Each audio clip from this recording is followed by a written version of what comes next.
దేశవ్యాప్తంగా పరీక్షల నిర్వహణలో పారదర్శకత లేకపోవడం, నియామక ప్రక్రియలో జాప్యం, అవకతవకలు జరుగుతున్నాయంటూ ఆరోపణలు వినిపిస్తున్నాయి.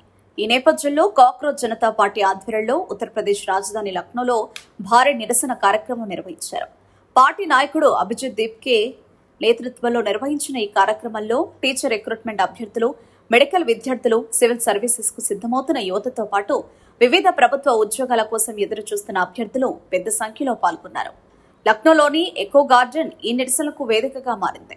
పరీక్ష నిర్వహణలో లోపాలు, నియామక ప్రక్రియల్లో పారదర్శకత లేకపోవడం వల్ల లక్షలాది మంది యువత భవిష్యత్తు ప్రభావితమవుతోందని నిరసనకారులు ఆరోపించారు.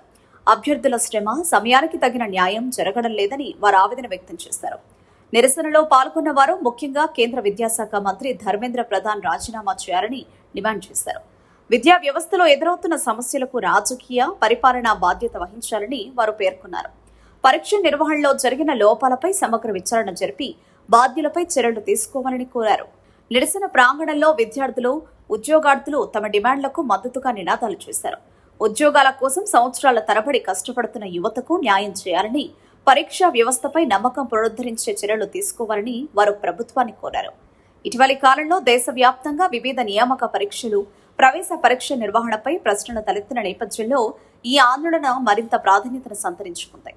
యువతలో పెరుగుతున్న అసంతృప్తి ఇప్పుడు వేద నిరసనల రూపంలో వ్యక్తమవుతోందని రాజకీయ విశ్లేషకులు అభిప్రాయపడుతున్నారు. పరీక్ష నిర్వహణలో పూర్తి పారదర్శకత తీసుకురావాలని, నియామక ప్రక్రియలను వేగవంతం చేయాలని, అవకతవకలకు పాల్పడిన వారిపై కఠిన చర్యలు తీసుకోవాలని నిరసనకారులు డిమాండ్ చేశారు. అవసరమైతే దేశవ్యాప్తంగా మరిన్ని ఆందోళనలు నిర్వహిస్తామని కూడా హెచ్చరించారు. మొత్తానికి లక్నోలో జరిగిన ఈ భారీ నిరసన దేశవ్యాప్తంగా విద్యార్థులు, ఉద్యోగార్థులు ఎదుర్కొంటున్న సమస్యలను మరోసారి వెలుగులోకి తీసుకొచ్చింది. పరీక్ష నిర్వహణ, నియామక ప్రక్రియలపై వచ్చిన ఆరోపణలకు ప్రభుత్వం ఎలా స్పందిస్తుంది, నిరసనకారుల డిమాండ్లపై ఎలాంటి నిర్ణయాలు తీసుకుంటుంది అనేది వేచి చూడాల్సి ఉంది.